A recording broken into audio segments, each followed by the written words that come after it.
All right, guys, welcome back to Ferrigno Freedom Channel. I'm Dante Ferrigno, back for another carnivore reaction. And this one's going to cover a video that I think will be very interesting. I have not seen this particular video, but I get a lot of people that ask me about salt when I tell them that my diet consists of ruminant meat, water, and salt. For those of you who don't know, I've been doing Lion Diet now for 2 years, 11 months, and I don't know, 2 days. So I got about a month left to be 3 years of eating only ruminant meat, water, and salt. And it has literally changed everything in my life. If you saw the quick opening clip of me side by side, that was taken about 2 weeks into starting. And the next picture on the right was taken about 2 years into eating this way. It has completely changed my life for the better. And I used to consume no salt because I was told by my doctors, salt's the enemy. I had high blood pressure, so they were telling me all the time, stay away from salt. I had convinced myself that I don't even like the flavor of salt back then. And now I love not only the flavor of salt, but I love what it does for my meat. I love what it does for giving me energy, because both sodium and chloride are electrolytes that our bodies need to have energy. And I have found it to be a wonderful part of my way of living. And by the way, I no longer take blood pressure medicine. So most of the time I would say, shouldn't my example be enough for you to know that salt is not the problem if you have high blood pressure? I had high blood pressure. I added a lot of salt to my diet, and I don't have high blood pressure anymore. I think the key comes when you add sugar into your diet, because your body tends to retain more salt when you have sugar, as opposed to your kidneys just expelling it out of the body when it's not necessary. So that's what my understanding is coming into this video. I want to see what Dr. Jason Fung has to say about it in this video called, Is Salt Actually Bad for You? And I like Dr. Jason Fung. He's great with the fasting information. He's on videos with Low Carb Down Under. I think this video is a Jason Fung direct video, so this is right out of his own YouTube channel. I'll put a link to the original video in the description. But Is Salt Actually Bad for You by Dr. Jason Fung? Let's go ahead and get this ready to roll, and I am going to get my headphones on. Hi, today I'm going to talk about the relationship between eating salt and high blood pressure, and why it's not necessarily what you think it's true. Most of us think that if you develop high blood pressure or hypertension, that you should eat a low salt diet. And this has been the teaching for the last 30, 40 years to virtually everybody, to the general public, to physicians, to dietitians, to everybody. However, it's interesting that the science is not really all that well defined.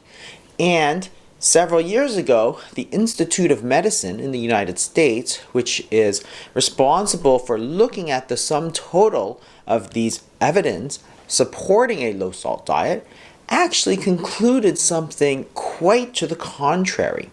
When they looked at all the scientific evidence that was available, the first conclusion they made was that the lack of evidence of benefit and concern for harm suggests that low sodium intake should not be recommended.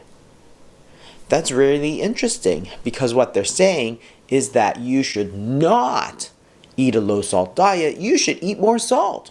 For example, in this article in the British Medical Journal, they took 34 different trials that had been published, and they included it in their analysis. And what they saw was that on average, when you eat a low salt diet, you can reduce the blood pressure by 5.4 millimeters of mercury. On the top and on the bottom, the diastolic, it goes down by 2.4. And that was their conclusion. They said that there was a significant and important fall in the blood pressure in normal and people with high blood pressure.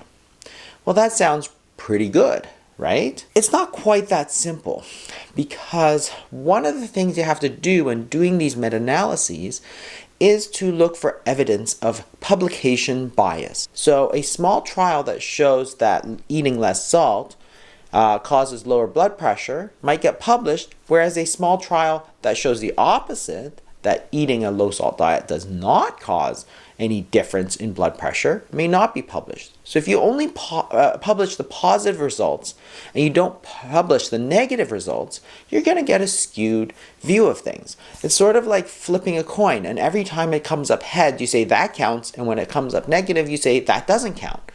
Well, pretty soon you're going to conclude that the coin always comes up heads when in fact it's about 50-50.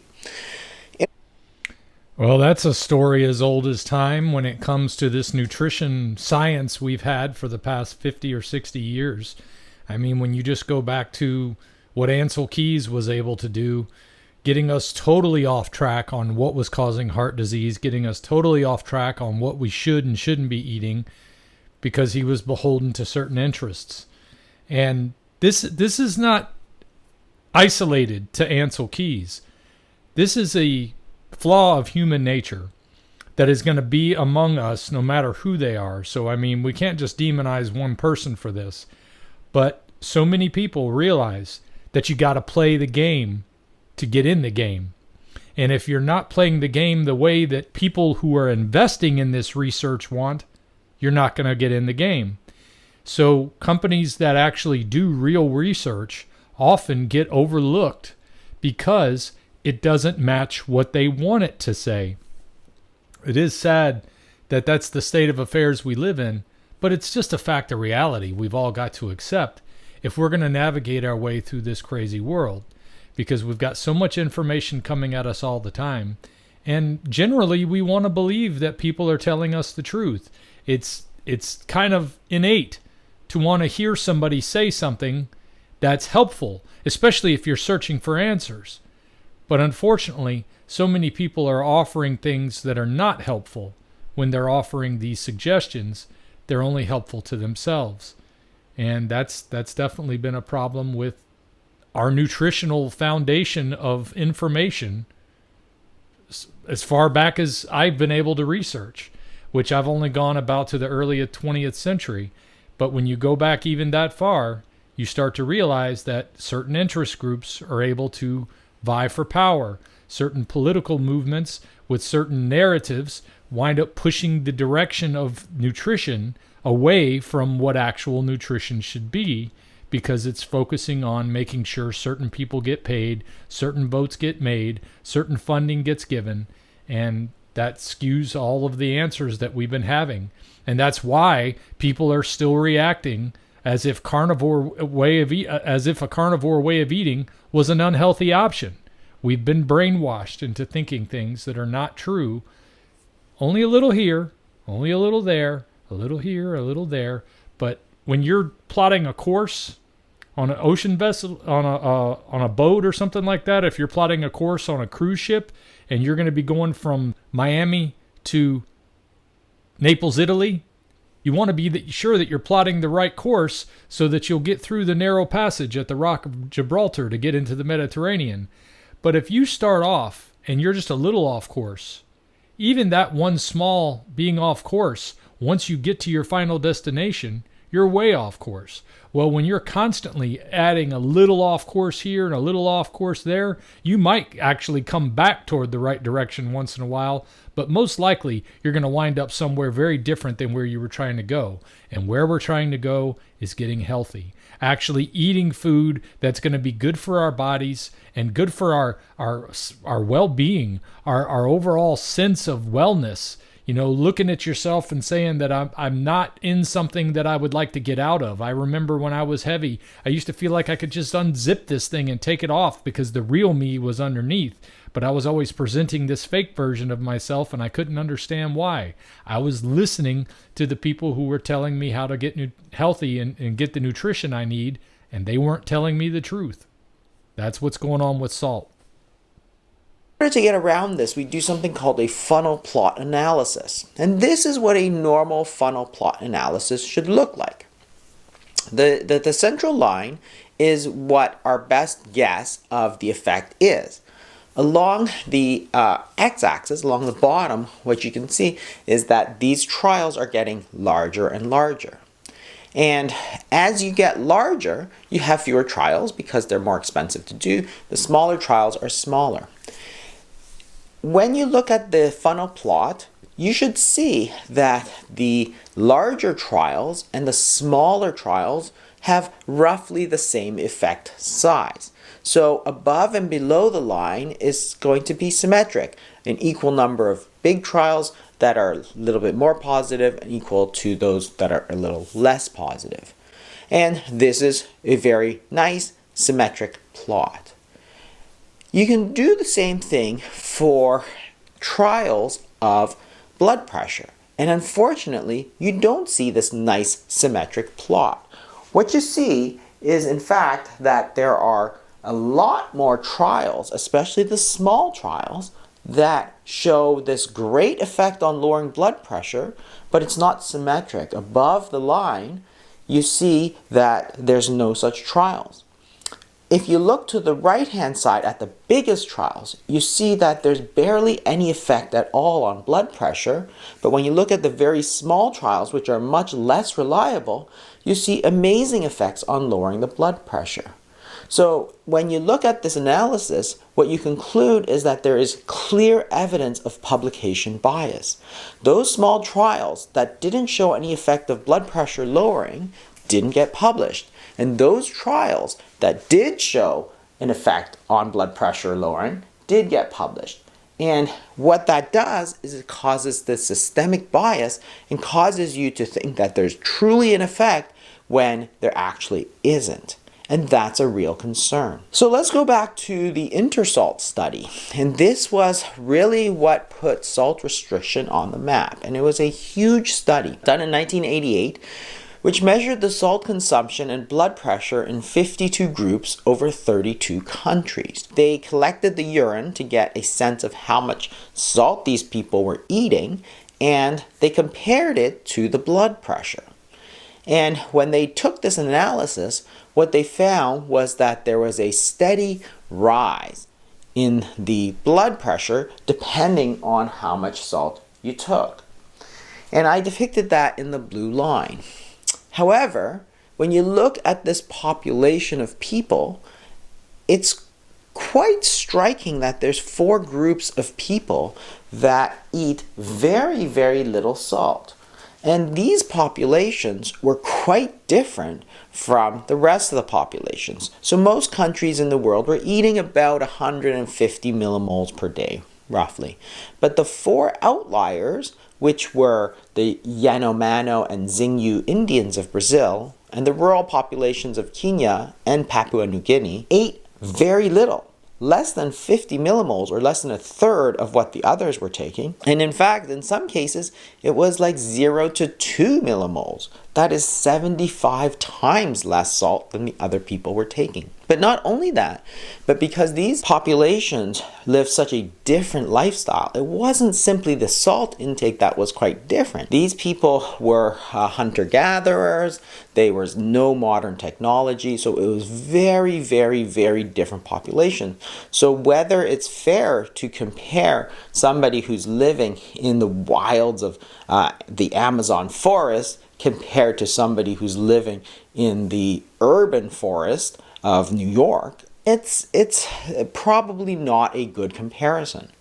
And when they reanalyzed the data in 2015, what they found is that if you took out those 4 populations, because they were not really representative of people in the modern world, that in fact, it completely changes the dynamic. In fact, as you eat more salt, your blood pressure goes down.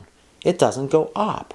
Salt is only one part of the overall diet. You have to remember that ultra-processed foods not only contain more salt, but contain all kinds of other things, preservatives and nitrites and sugar. So maybe the salt is only a marker for eating all this highly processed food and is not actually dangerous for itself. So we can look at other countries, for example. If we look at a comparison of how much salt certain countries take, well, what you can see is that the countries that eat the most salt in the world by far is actually Japan.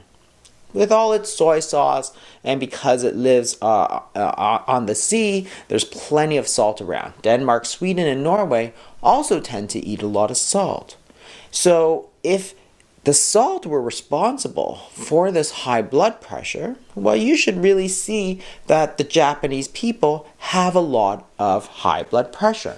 So compared to the United States, you can see in the blue bars, Japan, versus the red bars, which is the United States, you can see that there's actually far, far, far less hypertension in Japan. So if you're worried about eating salt, you have to know that the Institute of Medicine actually does not recommend that you eat a low salt diet, despite the supposed effects on its blood pressure. The other thing, which we're going to discuss in our next video, is does it have actually harmful effects? Because that's what the Institute of Medicine wrote about. They were actually concerned about the harms of eating too little salt. Thanks for watching, everybody. Well, that was interesting. It really does show that if we would just do a little homework and actually do some comparison of these charts like he was talking about, where it can show the outliers and it can show the pattern that shows that it continues throughout small and large trials, we can figure out which of these studies is using confirmation bias or some other bias to come up with their solutions. And that's going to be something that is always going to be the case. It doesn't matter who the researcher is. Take, for example, myself. As a carnivore influencer, I want to think that everything is perfect about carnivore way of eating. But I am also a skeptic. And if I want to actually get to the truth, I have to attack my beliefs with what I think is going to challenge them or cause those beliefs to be either solidified as being true or to be false because they don't hold up to the challenge that I'm giving them. They don't hold up to the evidence of whatever it is that I produce. If they don't hold up to the evidence, then you have to get rid of those theories. But so many times people find something that can easily be explained as a way to look at this and see it from a different perspective, but you're getting a distorted view. And unfortunately, as long as people are going to need money to do things, it's going to be a problem. It's going to come down to people having some integrity and really being interested in doing something of relevance and not just being published. It's kind of unfair that the people who are looking to do the best research don't get promoted financially as much as the ones who are willing to say whatever somebody else wants to say. But when it comes down to salt, there is no doubt in my mind that it has been wonderful for me on this way of eating. It's been a part of what I've done to get rid of high blood pressure, and I'm living the best life, and I eat lots of salt. So I agree with what Dr. Fung said there about how the studies can show whatever somebody wants them to show if certain information is left out. But the more you educate yourself, the more you take a close look at things like this, when your doubting family members and friends have these questions, you have some ammunition to offer for information. But I would encourage you to still be careful as you start to correct them on this information. They're going to think that you're the one who's watching this stuff that's leading you down the wrong path. The question is, though, is have they looked at it themselves? Ask them to take a look at this short video and see if this matches with the way that their thinking process goes. The video is only 10 minutes long, so it would be something that you could address directly with them if they had a question about high blood pressure, because I've had a number of people that would not consider this because their doctor said that they need to cut out the salt. And if I'd have listened to my doctor's advice on that, I wouldn't be where I am today. I might not even be alive the way I felt when I started this way of eating. I might not even be here now, but I'm here now. I'm happy and I'm thriving, and I want to see you guys happy and healthy and thriving too. I'll see you guys next time. If we pay extra, could we maybe get some grease or fat?